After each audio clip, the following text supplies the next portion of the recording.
China has the largest standing army in the world, the largest navy in the world. But there's one fatal weakness.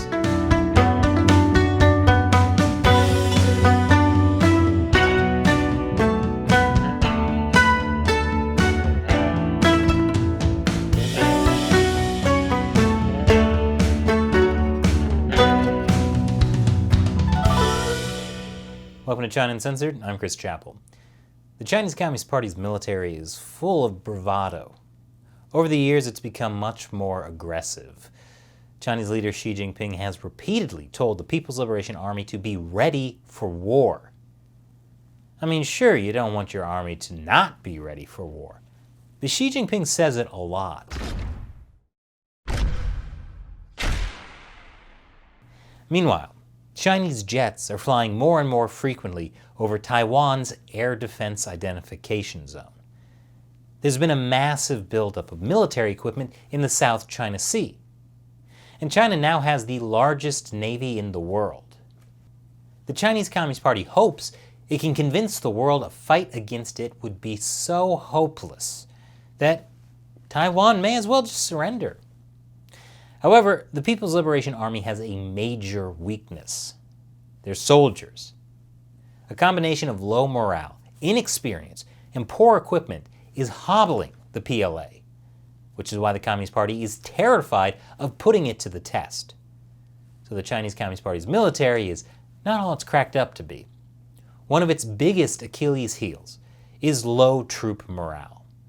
In China, where people tend to have little respect for soldiers, there's a saying, good steel does not become nails, meaning respectable individuals do not become soldiers.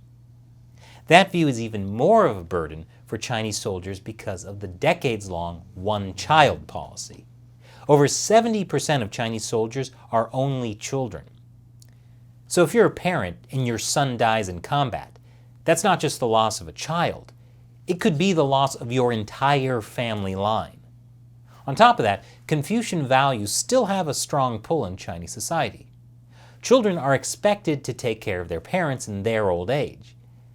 So you can understand why Chinese people don't have much of a stomach for military casualties, which is one reason the Chinese Communist Party conceals real casualty numbers, like they did during the border clash with India back in June of 2020. While India said that 20 of their soldiers were killed, the Chinese Communist Party said nothing. Then, 8 months later, the Chinese Communist Party finally admitted 4 PLA soldiers died. But that's probably a drastic undercount. One U.S. intelligence official estimates there were 20 to 30 deaths China had concealed. But there's another problem with an army made mainly of only children. Kids are spoiled. They call it Little Emperor Syndrome.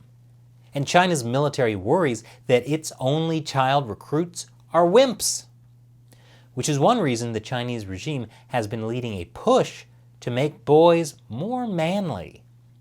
And nothing is as manly as muscular rap videos featuring close-up shots of huge missiles. Hey yo, PLA. Hey yo, chick, we back. It really looks like they're using those missiles to compensate for low morale. But if society's calling you wimpy nails, you can see why morale might be low in the PLA. And that's certainly backed up by the treatment of Chinese soldiers. A U.S. Army private earns over $20,000 a year in basic pay. They also get a housing and food allowance that almost doubles that amount. A Chinese recruit makes only $2,600 a year. Even after adjusting for purchasing power, it's still only half as much as the basic pay for an American private. And there's a much bigger problem: lack of experience. The PLA last fought a major conflict nearly 40 years ago when a seasoned Vietnamese military demolished a bungled Chinese invasion in 1979. According to the Rand Corporation, the ghost of that defeat still hovers over the PLA. Authorities have largely chosen to ignore an embarrassing conflict that fits awkwardly with Beijing's narrative of a peaceful rise. But the official silence has left many PLA veterans disillusioned about their participation in the war.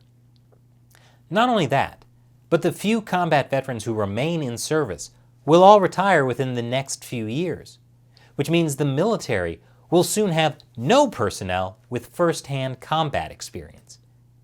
Instead, the PLA relies on military training exercises to test whether their troops are combat ready. The PLA does claim to have 2 million active troops, the largest standing army in the world. But raw numbers alone aren't enough to win a war. An analysis of the PLA estimates that about a third of the army is made up of conscripts. Now you may think of conscripts as people who are forced to join the army, but it's not that straightforward. In practice, it's more like voluntary conscription. Local governments will have annual conscription drives to get people to join the PLA. The ratio of conscripts who volunteer to serve versus those who are forced to join the military is not known. But people do volunteer as conscripts. I mentioned earlier that low-ranking Chinese soldiers don't get paid much. But for some poorer people, that's still enough to make it worthwhile. Conscripts serve 2-year terms in the PLA. That means about 400,000 people have to join the PLA each year to keep the numbers up. After 2 years, the conscripts either leave the PLA, or they can volunteer and become non-commissioned officers if they qualify. But here's the weakness with the PLA's annual conscription cycle. Unlike their counterparts in other militaries, as long as the traditional once-a-year conscription cycle is in effect, conscript-heavy squads, weapons, crews, platoons, and companies will undergo large fluctuations in strength twice a year. In September, 40 to 50% of their conscripts are demobilized, and 6 months later, a new batch of privates enter the unit. In essence, small unit leaders must build unit proficiency and cohesion with 2 different sets of personnel each year, then repeat the same process every year. Now the PLA realizes this is a problem, and there are supposed to be reforms that solve it, but they're going to take years to implement. So if a Chinese military conflict happens too soon, it may not go as well for the PLA as they hope. And now, I want to give a shout out to one of our video editors, Anderson, aka Andersaucy. He isn't just a video editor, he's also a rapper. He worked with a platform called Taiwan Plus to make a fantastic music video about Taiwan and how it's thriving despite the threats from the Chinese Communist Party. It's great. Check it out. I put a link below. Once again, I'm Chris Chappell. See you next time.